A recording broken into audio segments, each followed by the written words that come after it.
and our special guest today, Lisa.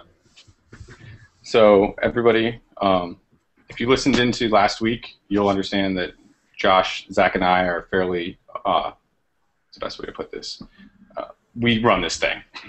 And then so we brought Lisa in today as one of our special guests. She's a recent photographer, recently started photography about a year or so ago. Is that correct, Lisa? Yeah, actually, my birthday is March 18th, and I got my first SLR on March 18th, 2012, so we're coming right up to a year here. Yeah. Nice. So tell us a little bit more about how you got started in photography and why you shoot Canon, all that fun stuff. Yeah, absolutely. So photography is something that I've been interested in for a while, but the conflict that I encountered was if I was kind of in shooting mode in my life where I was carrying around a camera, I couldn't not carry around a camera because I felt like I was missing all these amazing photo opportunities. So I took a couple of years and focused on some other stuff, and then last year seemed like a good time to kind of get back into it. So I got my very first DSLR, and it was a Nikon 7000, D7000. That was mainly because my dad had a 5100 at the time, and obviously lens sharing is a huge component in what camera you choose. So he had some lenses, I had some lenses, we could lens swap. However, I found that most of my good friends who I actually lived near were Canon shooters. So they had better lenses than my dad and lived closer than 500 miles away. So I eventually made the switch over to Canon and have not gone back since. Sweet. Cool. So is there a specific subject you like to photograph? I know that sometimes people kind of gravitate towards certain things. Yeah, absolutely. So I really like landscapes, and specifically I really like sunsets. And I went out shooting with a friend of mine at Mono Lake last year, and he shared with me a 14mm lens, and I had never played with a 14mm lens before. And for those who may not be familiar, it is a very, very wide-angle lens, and it makes everything look bigger and more epic and more awesome. And I literally did not take that lens off my camera for about 3 weeks after I put it on. And he was a little annoyed because he also wanted to use the 14mm lens, but unfortunately I was very busy with it. So since then I've just been very interested in landscape photography. Sunsets, clouds, water, all of that sort of stuff I think is really magical to take pictures of. Virtual fist bump. Woo! I think that's pretty evident in most of your work. It seems like it's a lot of wide sweeping landscapes with a lot of really brilliant color. So it's really kind of neat to see. Thank you. Yeah, I definitely sometimes get dinged for applying what I call the epic filter, which is basically some contrast, some saturation, some clarity, and then a little bit of darkness around the edge. And suddenly everything looks amazing and like it's out of a video game. But I'm trying to scale back a little bit and try some different processing techniques. But epic filter is always an exciting default.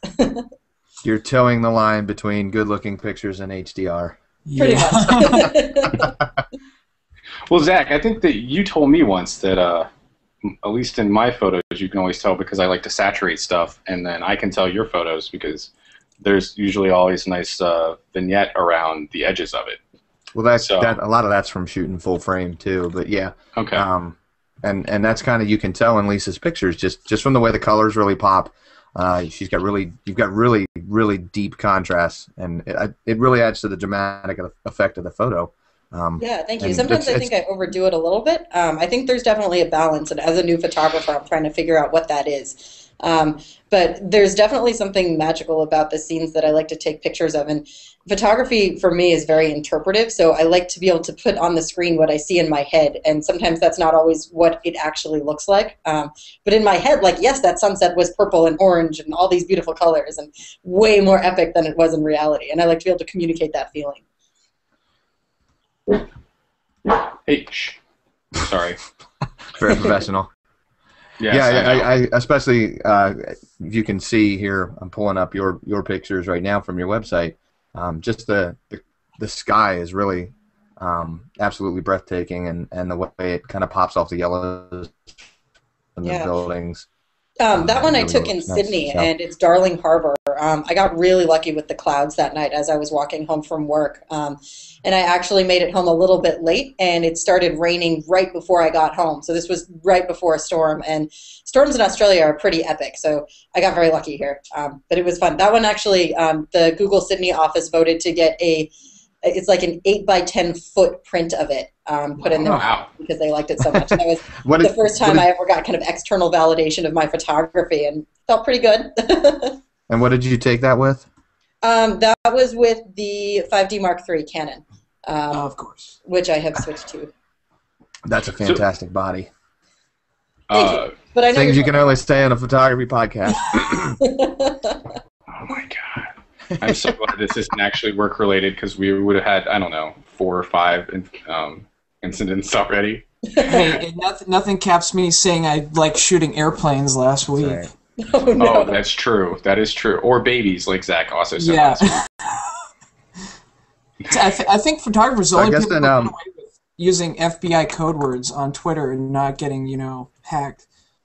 Well, I mean, I think it depends because, I mean, have any of you guys played lacrosse or familiar with the sport? Because you can also talk Yes. about lacrosse in a very, very dirty way without intentionally doing it. Yeah. We're a family friendly podcast. Yes, yes. So that's why we're just going to have people Google that later. All right, so we'll come back to asking Lisa more questions here, but why don't we roll into what we're shooting this week? So, Joe, what are you shooting this week? I am actually shooting a birthday party on Saturday. Oh, yeah. So Little yeah. kid's birthday party or adult? No, a birthday party? 30-year-old birthday party. So it's going to be pretty interesting. Because So it's a That's little a kid's good year. birthday party, yeah. yeah, 30-30's birthday party, and it's going to be fun because Jules will actually be there in a party aspect, and I'm going to be there as the help. So it Jules, should. Jules is coming out of the cake. No.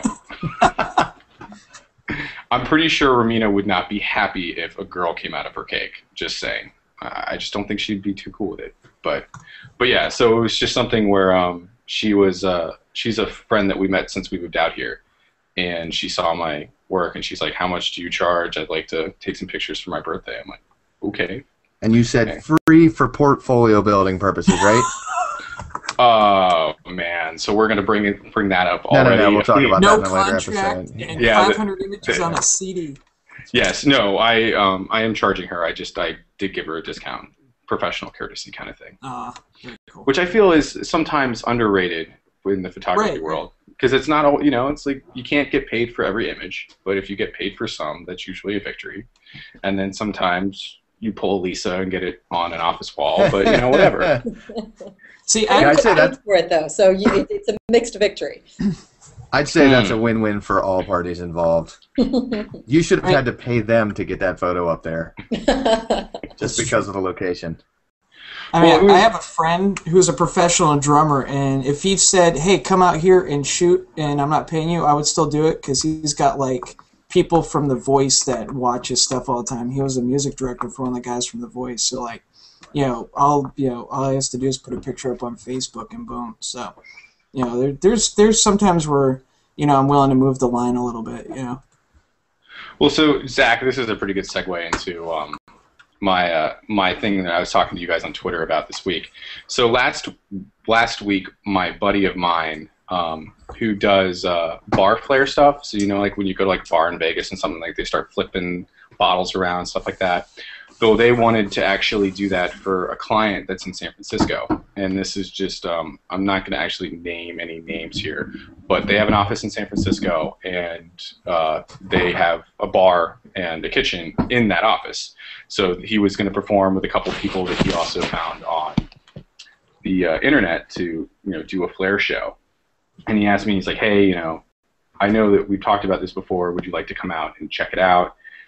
It'd be great if you could shoot some few pictures of it." And he's like, "So what's your fee?" I'm like, "All right, well, it's kind of a professional courtesy thing. You're a buddy of mine, so I'll, just give me money for, transit." Just give me money.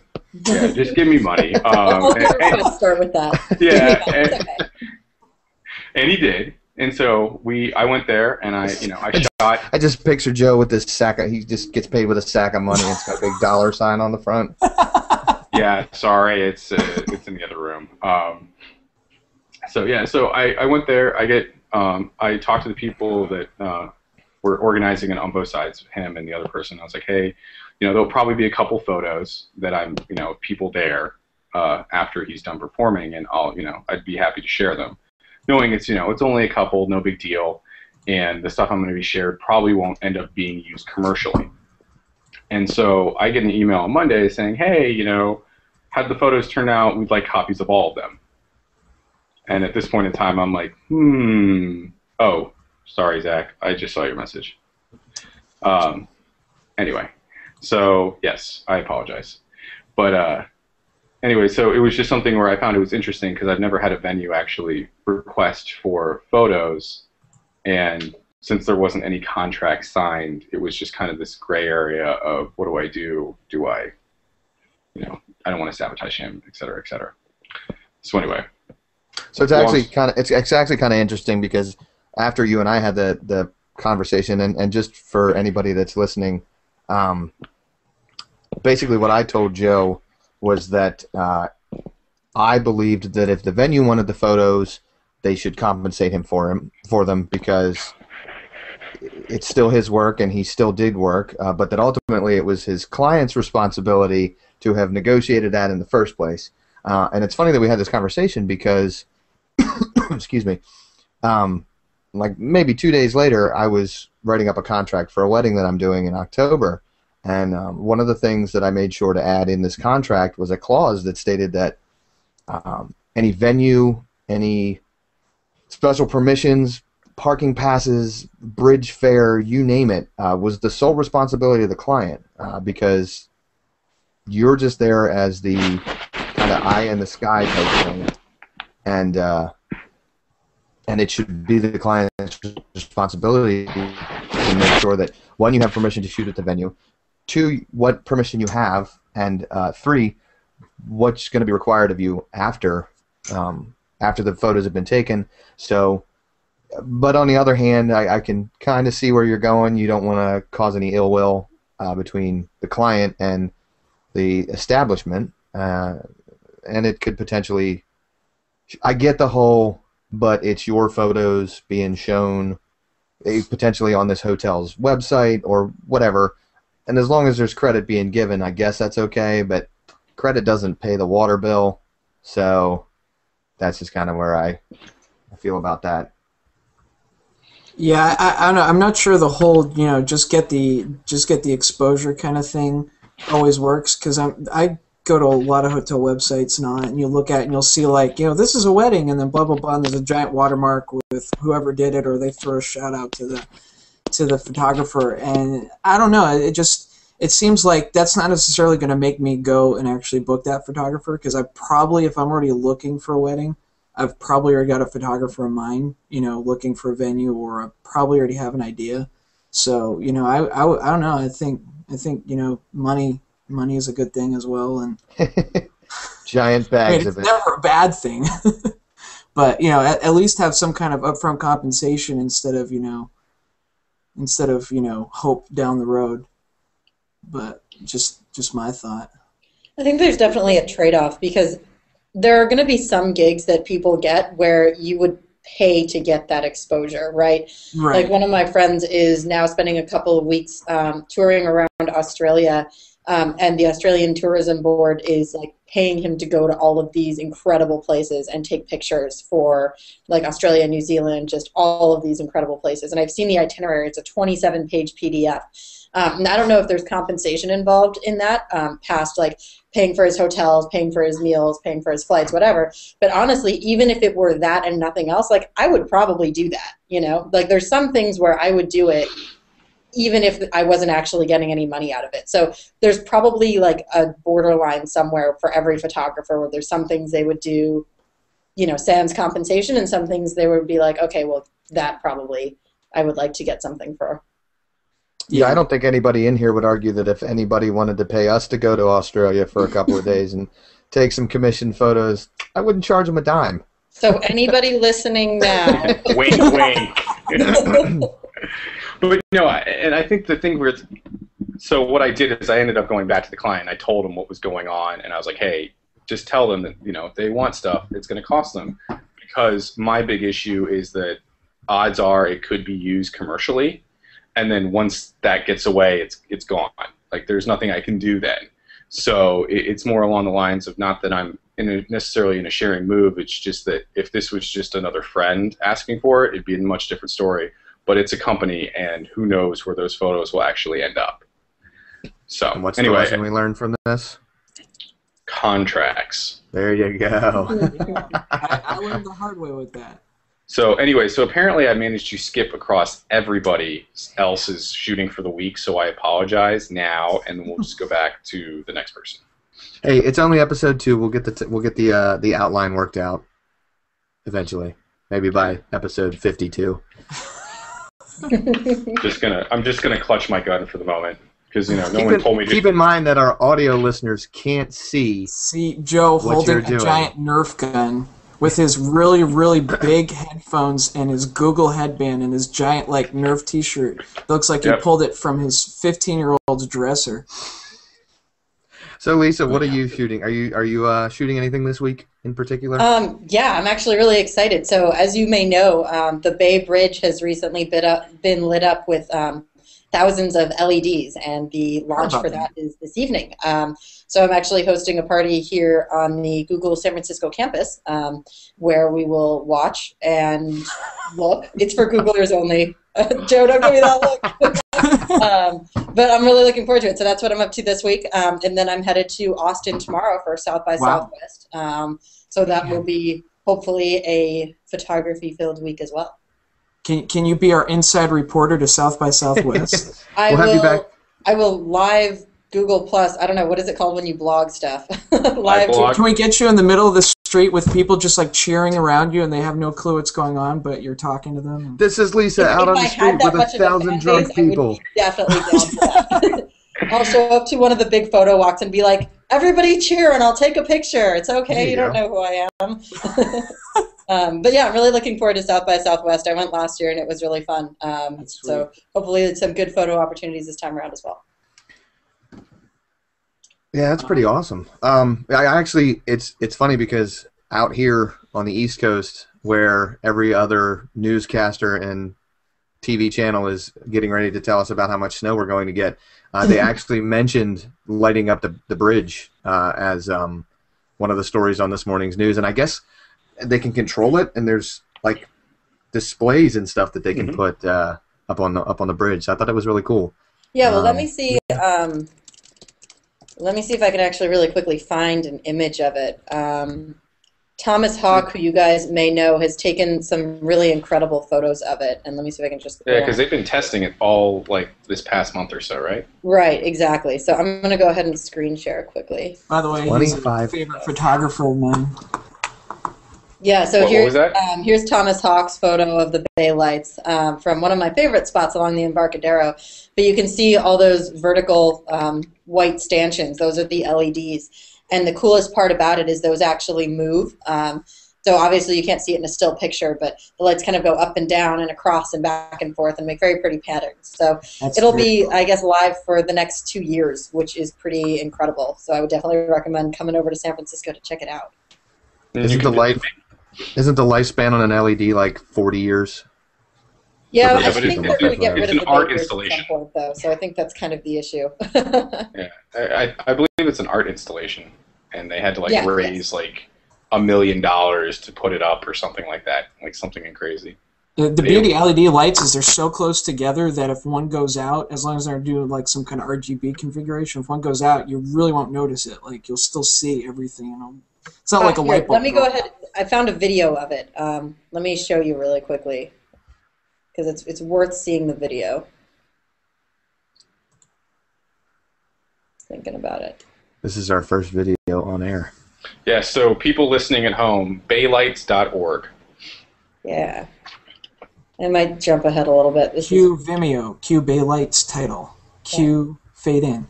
Cool. So I don't think there's music. Can you guys see how it's doing its thing there? Yeah, look at that. That is pretty rad. Yeah, so it's a little bit dark, but you kind of get the idea of what it's supposed to be doing.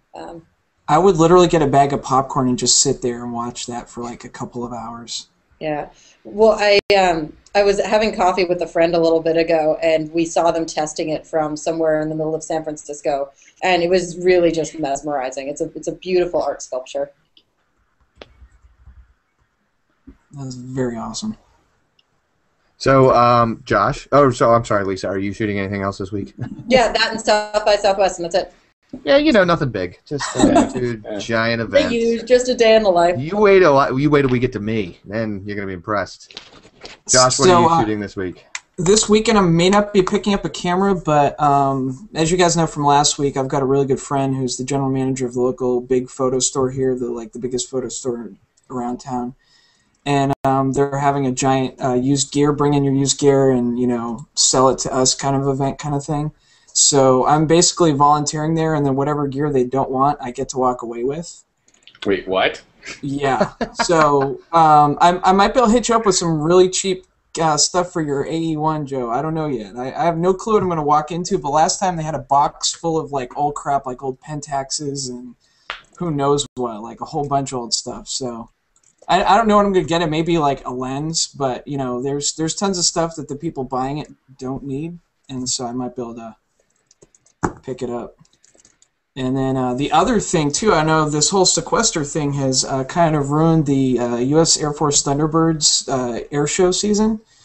So my little prior town I used to live in, Titusville, which is about 30 miles north of where I'm at, managed to book the last Thunderbird show before they closed off because of the sequester. So I'm headed up there last Friday of March, to go watch one of the last Thunderbird shows of the season, maybe last one for a year or two. So that'll be interesting. It's probably going to end up being packed because now everybody's starting to figure out maybe the last show. So, but yeah, that's kind of what I'm looking forward to in the long run. But that's what I got. It's no South by Southwest, but for us aviation geeks, it's special. Yeah, so I didn't realize you were that close to Titusville. I've been there I was there as a kid once, and it was really awesome. I lived there for 6 years.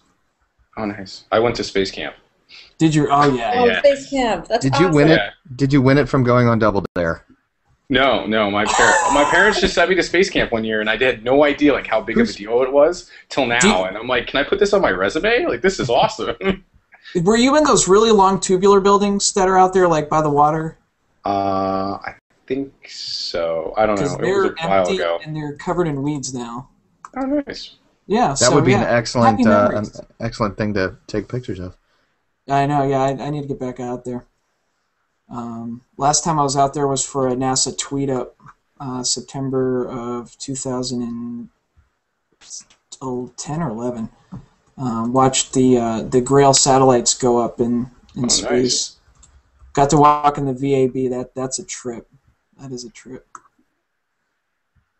My only wide-angle lens, shame on me, was my 18 to 55 kit lens. So, that was rough. On the Rebel. No, it was on a. It was on a. Ended up having a Rebel T1i with me. Yeah, so that was even worse. It was a prop frame wide angle. So yeah, technically it wasn't even wide angle. No. So, yeah. Those were my adventures. All right, Zach, it's your turn. I'm just shooting product photography this weekend for a company out west. Very exciting stuff. What kind of product? So I've actually got somebody in my family. They own a organic soap company. Nice. It's actually pretty. It's actually taken off quite a bit. I'm really surprised. It's all natural goat's milk product, all this other stuff. It's fancy. I just showered with it, so I smell really good. Do you just want to tell their names so we can just make this a unofficial paid advertisement? No. I'll post it in the show notes or something. But I do all of their product photography for their website and their Facebook page and their blog and stuff. So they have new products that are coming out for the spring. Soap, right? Just new soap products. But there's a lot of cool stuff that they do, and it gives me a chance to kind of own up on my my lighting because everything's done in a light box. So I have to make sure that everything's my white balances are correct because they put it on the website and the colors all have to be very similar. And if they're not, you can tell because it looks like somebody took a light pen and just sketched over top of the blemishes. So that's what I'm shooting this weekend. Told you it would be exciting. I feel like there should be a Fight Club joke in here somewhere. No? Anybody? You don't talk about Soap Club. Oh.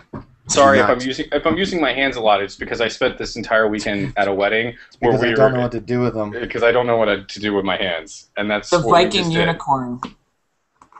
The Viking unicorn on Facebook. If anybody follows me on Facebook. Slightly epic picture, not gonna lie. Oh yeah, that was that. Well, they had a photo booth there, so that was the nice thing about it is because they had a photo booth, there was people trying to cram in there, and we were like, you know what, this one we have to be outside the photo booth because there's no way we can all fit in there. So Question for Zach: with the soap, are you doing like a couple of lights? Or are you trying to do like natural light with bouncing it off cards, or? So I actually I know that's such a deep question, but. Well, actually, it's not. It's incredibly simple. If you've read my blog or checked out my website or listened to me at all, you may know that I'm a big fan of the Cowboy Studio products because they're incredibly cheap and they're decent quality. And so I actually have the full product set up, and it's just a box. It's basically soft boxes. It's two soft boxes, one on each side, and the light's filtered through it. So I'm using two, I think they're LED, I'd have to check, two LED lights on either side, and then just flash from the front, and checking my white balances. And then once it's all set up, it's all on a tripod, and it's just keeping that remote on and hitting it as much as possible, because the last thing you want to do with product photography, especially when you're doing things where there's a lot of, like, every bar of soap gets a picture, and every accessory that they have gets a picture. You want them all to look the same. So, and especially because a lot of what they do with their soap is based on color, because everything's natural. Sometimes the colors are really wild, so they want to make sure that they come out correctly on the website. And as we've seen and already talked about tonight on the show, it's very easy to manipulate color, and if you don't do it correctly, then you run the risk of kind of frauding your customers. It's easy to change the color even just in the camera without even getting to post. Oh, sure. Yeah. So. Are you using a gray card for your white balance, or are you white balancing off the background, or? No, I do. I use a gray card. I got it's like a 3-pack on a lanyard. Throw it in the bag. Real easy to do. So. Yeah. That was actually kind of a fun lesson to teach myself, was how to use gray cards and for white balancing. So. Awesome. Yeah. all right, so is it time? It's that time for news stories. Really? Now I'm excited, but only because All of that. right. All right, so I didn't put the first one on there, so somebody else can start. So I actually put our first thing that, and we can really just kind of touch on this, was covered up by anonymous user 3. Adobe released their Photoshop Touch app for iOS and Android, which I believe was actually previously out on the iPad, maybe, but don't quote me on that. But really, it just kind of lets you touch up your photos, from anywhere, as long as you have a mobile device. What I really think is cool that they did a simultaneous release, and it is available for iOS and Android. Woo. Yay for Google. Yeah, because a lot of times with these things, especially because in the photography world, if you say camera phone and quality in the same sentence, you're generally going to mention the iPhone as well. And I would say that probably the company here is a gross overrepresentation of Android versus iPhone. So it is kind of nice to yeah, I love it. I love it with my giant battery. Nice. Oh boy. It gets me 14 hours of battery time. Thank you. What? Really? I want that. Woot. You can have it. It's the Hyperion. I think it's like a 3,800 milliamp battery. I want that same day delivered today, if possible. I'm still getting 10 hours off this bad boy. What is that? I'm getting like 8 off of this. This is a 6-year-old LG Shine with original battery. Whoa. But again, Yes. the cost is the giant hump on the back. Worth it, though. Worth it. Yep. Would you rather have a giant hump or no battery life? No rim shot? Oh, yeah, hold on, sorry. Dum-dum. Okay. So anyways, I really just think it's kind of neat because I think this is Adobe's way of saying, hey, mobile photography is really kind of here to stay, and we're going to usher it in with our app. Now, I haven't gotten a chance to try it out because it's $5, which in Adobe world is pretty cheap. That's like the dollar app version of an Adobe product. But it is kind of neat because it does have the exact same capabilities as the tablet app, but it does seem to be better suited towards a smaller device. I don't know that it's really something that I would use, just because I can't see myself editing photos on a cell phone.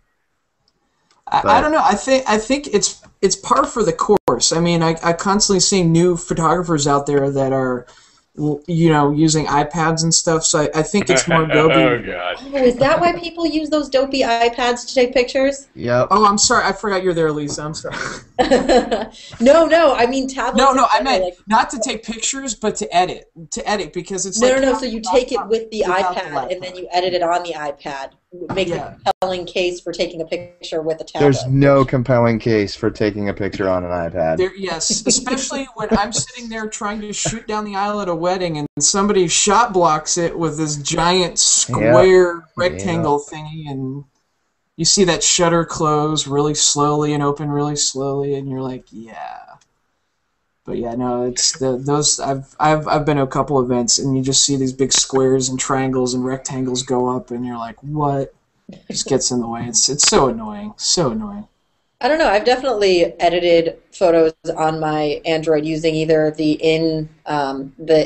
in camera option, or like the only reason I downloaded Instagram was so I could edit photos with basic filters. So I definitely see a compelling case for taking a picture on your phone and then like editing it there as well.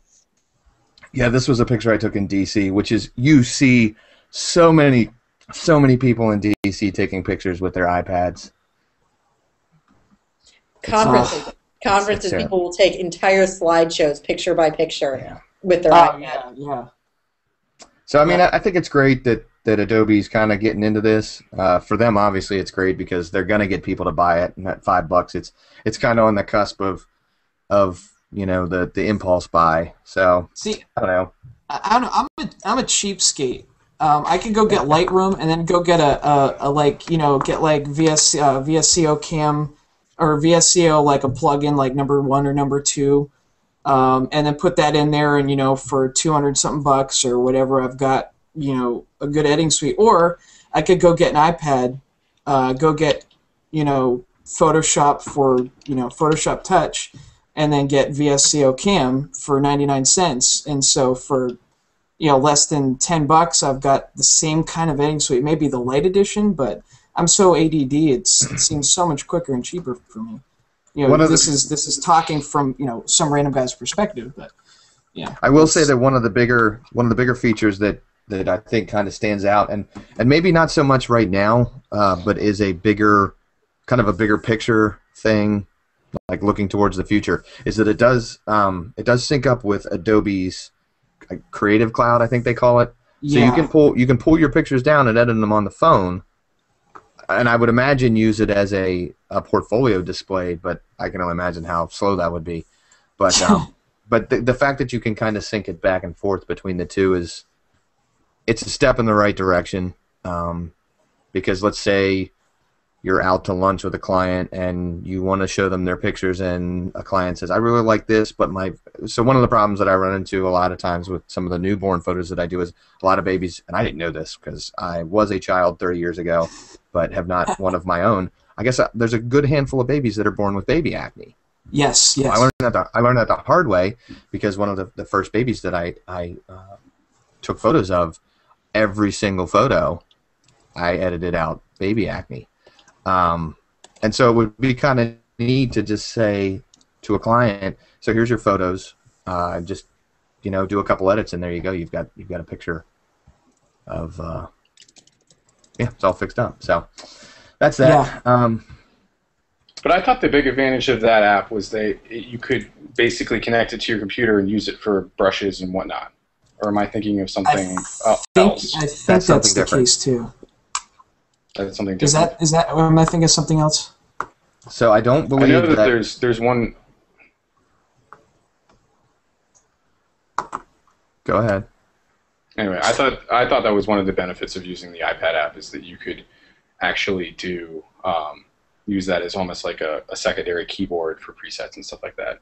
Obviously, more suited towards like Photoshop than Lightroom, but I just don't know that until they get the latency between the two down to near nothing. I don't really see. Well, it's the people that can't afford like a Wacom tablet. Yeah, that makes sense. I mean, obviously, if you're an iPad, then I was gonna say can't afford a Wacom tablet, but can afford an iPad. Well, an iPad does a little more than a tablet. Just a hashtag first world problems. Here we go.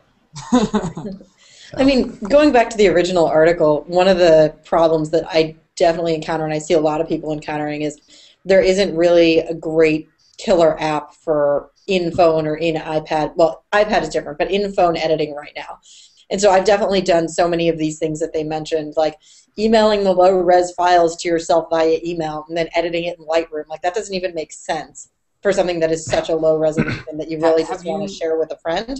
And so having something that would be like a fairly good tool that you could take with you on the go, I could see a compelling case for that. And $5, I think, is a fine price point, especially for people who spend multiple thousands of dollars times that on like a single lens, right? So for people who are kind of interested in photography, I think that there's definitely a compelling case for it.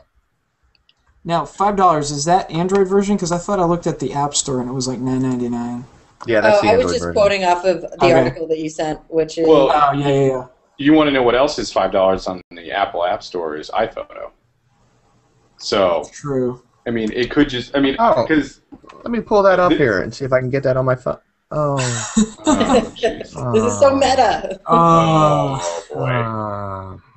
But yeah, and again, that's the beauty of the Adobe product, is it's on both devices.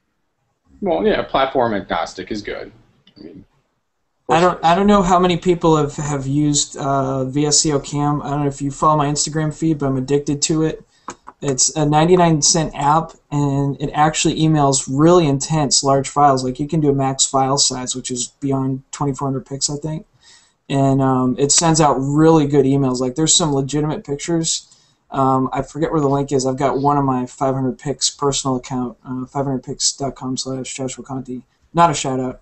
But there's one on there that I took of a soundboard, and it literally is legitimately really good up close. The grain looks really good, everything. So it's an interesting little app, and it actually sends really good resolution emails, and it'll send the email like that. So that's the app I personally adore, but to each his own. I'm still just not on board with mobile photography, but that's just me.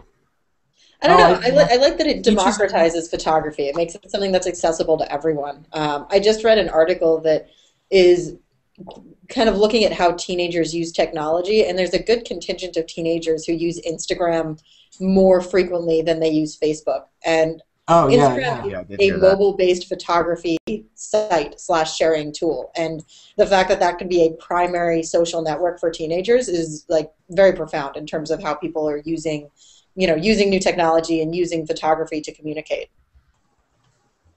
It's also frightening. It makes me not want to have kids.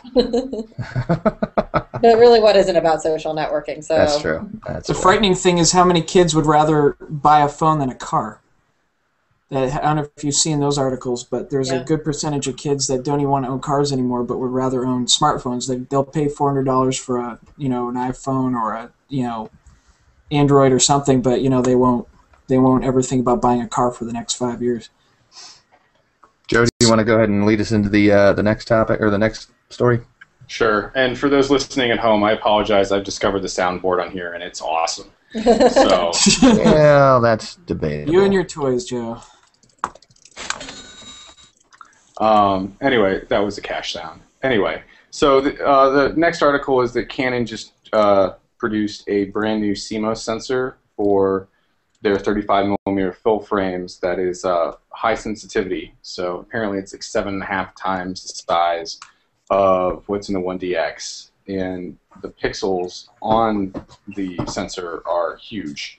Something in the ballpark of 19 microns square in size. Now, for those not familiar, you have sensors that are in cell phones roughly around 1 micron in size, sometimes even smaller. And then I would say that most cameras these days are somewhere in the ballpark of like the 5, 10 microns, depending on what they are. So obviously, the larger micron size you have, the more noise you can get, depending on how they're doing it. But it's definitely fascinating that Canon has to resort to this because they own all their production lines, unlike Nikon, who can just go subcontract out something to Sony if they need it. And maybe I just killed the entire argument by that. Well, but, hey. I think you're kind of glossing over one of the bigger advantages to this, and that's that this camera sees in the dark. Yeah. Or this sensor sees in the dark. Mm-hmm. I mean, not sees in the dark, but they're literally taking pictures of pitch black and able to see what's happening. Not pitch black, but very little light and able to see. Now, obviously, it's grainy, but just think of the possibilities, because as it is now, if you take a Rebel camera and you try to take anything that isn't on the surface of the sun, you're going to get some noise, and even in a decently lit room, there's still going to be a little bit there. But I just think that this is finally a technology in cameras that it's not the megapixel war so much as it is we're finally making advancements in what these can do, not how much they can capture. That was going to be my point too. Is the same thing as like, hey, let's instead of fight over the same kind of like, hey, let's make a better crop frame sensor. They're actually doing something completely new. Like, I don't know, I could see them putting this in like a C100 kind of body, like some kind of cinema camera. Amateur astronomers putting it on a telescope, or something to where people that need to see in the dark more. Like, I mean, even for me, I would love it on some kind of body, doing natural light photography, being able to see darker things brighter, darker areas brighter, being able to do nighttime shots of the night sky. All the Star Trail guys that shoot other star trails, I could see them being able to take quicker shots and take more shots to really get better blur. And there's endless possibilities, because it's once again, it's a new cool piece of technology that can do so much, and I'm sure it'll get exploited at some point. Yeah, I watched the video on that, and it was really incredible. Like, that you could see, it was taking videos of meteors, and I've just never seen that before. It's like kind of like long exposures of that, but you could actually see the meteor moving through the sky with this new sensor, and it's going to be an Iron Man 4, you know it. they're going to that's what his eyes are going to be made out of. Yeah. Sorry, I was actually looking, because Canon actually just recently did release it's called the 60DA, and it is specifically for astrophotography, but I don't believe it's full frame. It's not. It's I could be wrong. So maybe this is their full frame answer to the 60DA. Well, this also makes me wonder, Google making like 35mm lenses and all that, this would, with IS, this almost lends credibility to that, being able to have some kind of prime that shoots wide open with IS, that you could shoot video with some kind of, reconfigured, consumer type, version of the sensor, being able to do, there's a whole new market out there. If you can give somebody, hey, shoot video of a meteor with this camera, and it's only $2,500 or $3,000, there's credibility there. I think, that's just my opinion, but yeah, no, I totally agree. So, and that reminds me, I was supposed to show you my tattoo. Nice. Speaking of Iron Man, so okay. Not on the chest. No. Well, see, the thing is, I already have a tattoo on my chest, so it would look really weird. But no, Hello Kitty, right? Yeah. Yeah. Just all right here. Big Hello Kitty. Big Hello Kitty. Family friendly. Family friendly. That was an innocent joke. Not family friendly about a Hello Kitty tattoo. Innocent joke. Yeah. No, the video wasn't family friendly because of what Joe was doing. At least from my end. Oh my God. Oh, Don't boy. Again, Again, put that in slow motion. listen to us on iTunes. Don't watch the video. Watch the Dude, we actually have video. We have viewers right now. Shh. Anyway, so the last Then news they're story. gone after that. Oh boy, the last news story is 8 deadly photography sins, and that is Yeah, we're also not me. I think no. I'm just gonna throw this in the show notes because it really doesn't. There's not a whole lot to talk about this one. Especially Okay. 8. I'm a prime lens guy. I move my feet all the time. Yeah, Okay. it's just another one of those lists that somebody has come up with. Plus, he also shoots Nikon. It's just another list that somebody has come up with and said this is what my opinion is, and you know a lot of it like number 4 and number 5. If you don't read them, which I didn't, they kind of contradict each other. Don't mistreat your gear, but also don't treat it like it's priceless.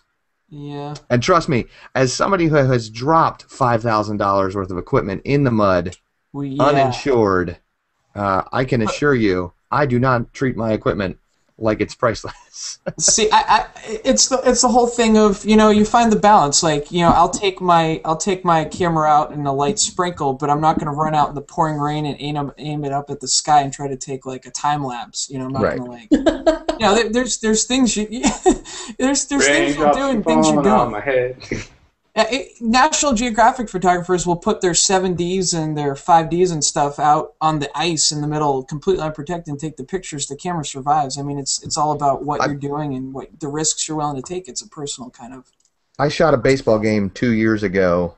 Wow, was it really 2 years ago now? In a snowstorm. I don't know why they were still playing in the snowstorm. I had my 7D with my 70 to 200 2.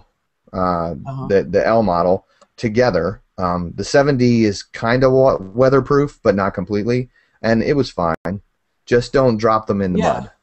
Yeah.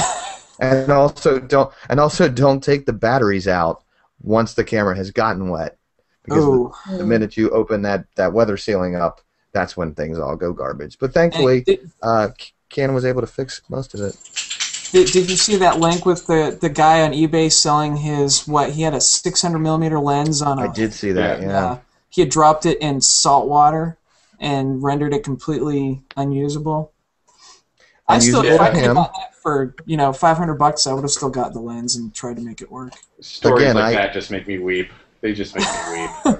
I know, right? It's luckily he was insured, but still, you can't get that lens back, you know. Well, and again, I mean, it's like my story with that body. I put it up on eBay, and it was non-functional to me, and I still sold it for $1,000. So, you know, that was mind-blowing that somebody would take that and use it for parts. So one of my friends lives in Aspen, Colorado, and he is one of the most amazing star photographers who I know. Just incredible stuff. His name is Thomas O'Brien, and this is how he gets his pictures. He takes the last ski lift up to a really, really tall mountain, and then sets up his tent, sets up his gear, sets up his tripod, goes to sleep, wakes up in the morning, and then skis all the way down the mountain after having taken a time lapse all night, which is crazy. That's awesome. So apparently at 14,000 feet, you do get cell phone reception, because one night he gets up here, it's February, and he sends a Facebook message guys, I forgot my tripod and I'm at the top of this mountain and it's dark. What should I do? And we're like, go MacGyver it. So let me show you what he has put together based on this. This is 2 ski poles. This is a branch right here on the left. And then he's taken a Gorilla Pod, which he happened to have on hand, and then some bungee cords. And he set this up the night before, the night that he got up there, and then left it up all night and got up the next morning to take this picture, and it worked the whole time. Wow. But obviously, A, he's brilliant, because I never would have been able to do this, and B, it's something that if you were really, really, really extremely careful with your gear, you probably wouldn't feel comfortable trying this. Well, yeah, it's like Josh said, it's finding that balance. You just, at some point in time, you got to realize, one, the stuff is probably insured, which mine is now, and 2, even if you take great care of it, just like a car, it's going to break down eventually. So, is it worth sacrificing a year of its life to get that perfect shot? Probably. I mean, if if any of you guys have ever taken a photo that you literally took your own breath away, it really wouldn't have mattered what it was, what the conditions were like. I mean, some of the shots that I took while I was out in Key West, or when I was out in Naples, Florida. Granted, it was 75 and beautiful and gorgeous, but you could have put me in the middle of a meteor shower. If I would have gotten the shot that I ended up getting, I would have sacrificed the camera. It would have been fine. I would have cried a little, but. But you know that tripod's also what photography is about too. It's about not necessarily having the right equipment, but still making yourself good enough to do, grab whatever's at hand, and totally make it work. I mean that goes into like creating art. Michelangelo, or I'm probably getting it wrong. Somebody's gonna mention this later, but would be carving ice sculptures. That lasted only hours, but he would take intense amount of time on detail, because he was always putting all of himself into it. So, if you've got a stick and, a couple of ski poles and stuff, and I would have done the same thing. I would have tried to make it work, because you're already up there for the night, so. Yeah, there's not a lot you can do. Yeah, I put it on a bag or something, just right. Something, right? At least get some kind of shot, make your time worth it. And that's really awesome. All right, so we have 9 minutes left to grill Lisa before she has to leave. so wait, grilling's probably not the right word. Ask some more questions. So, Zach, take it away. Yeah, so I was just kind of curious where you saw your photography going from here, because you said it's been almost a year now. You said March, right? Yeah. Yeah, so it's been. Yeah, so my primary job, I work at Google, and I am on a sales team, so I don't do really anything with photography in terms of like making a career out of it at this point. But I do sell my stuff on lisadonchak.smugmug.com. Everybody go there. Not a plug. It's just a place that like a couple of people asked me if I sold my stuff, and it's not super expensive to have an account there. So I just put my stuff up there, and then I can direct people to it. Now, what I actually find is most useful is when friends and family ask for prints. It's a really easy way to just like put up like an 8x10 or 8x12 and just throw it in the mail to them, like as a thank you gift or just like as a Christmas present. Like one of the things I want to do is I spent some time in New York with a good friend of mine, and she kind of like was very kind in that she showed me around the city and let me take a bunch of pictures, even though she's not a photographer. So I'd love to send her one of my prints, and I'll probably do that. But yeah, so that's kind of the dual purpose use of my SmugBug account, which is to sell things, which doesn't happen very often, and then to send stuff to friends. Awesome. Cool. Anybody else have any other questions for her? You've used Google Glass, I'm assuming? I have, but I can't talk too much. I had to. Press at google.com is really the best I can do. Or you can follow the Google Glass Google Plus page, which I think is Nice. Plus Project Glass. But definitely a really cool device, and I've had a lot of fun playing with it. For anybody I have listening, so many questions. for anybody that's listening or watching and is not a member of the Photo Walk Alliance group on Facebook, which is the group that we're all a part of, you actually posted a picture in this week's Project 52 of yourself wearing them and made everybody instantly jealous. So that's kind of where Josh's question, I think, was coming from. And we can all say with deepest sincerity that we hate you. Yep. And Making friends everywhere I go. It's a great way to send off our first guest. I know, right? I hate you. so I for think future jealousy guests- is kind of like flattery, right? Yeah, well, that's right. Yeah, Something like that. That's the most sincerest form of flattery or something, right? That was a really neat picture, and I wish I had $15,000. I think it's only 1,500 if you hashtag if I had glass. Oh, I thought it was 15,000. Maybe that's why I thought it was too expensive. 15 grand? I don't have No, Seriously? it's 15 grand. $1,500. Did you see Yeah. the price of the Chromebook? Yeah, 1,500. $1,000. Totally, 1,500,000. yeah. My claim to fame is I got to use one of the original pre-production Chromebooks. So did I. Yeah, and it's right here. Oh well. It's that one right there. Whoa. that Yeah, Joe it's right has. here. Literally right here. I bought it off Using that. it now. I see it. Yeah. It is. It's my secondary screen. But yes, no, and it's pretty cool what they've managed to do with it, especially in the photography. There was a Google Plus post about a guy who is just a normal photographer on Google, and I guess they approached him to have one of his photos as the background for the new set of background photos for the Pixel. And he's like, okay. So, and they paid him and everything, and I guess if somebody owns a Pixel out there that's listening to us, it's the airplane at the gate photo of this photographer who I'm unfortunately blanking on his name. But yeah, that's pretty cool. My boss just picked up a Surface, so I'm going to get his thoughts on what he thinks of that. Before he returns it. All right, Zach. Yeah, right. All right, so I guess we're getting down to the wire here. So we would like to thank you, Lisa, for joining us this week. We'd like to thank our listeners and our viewers. Really fun.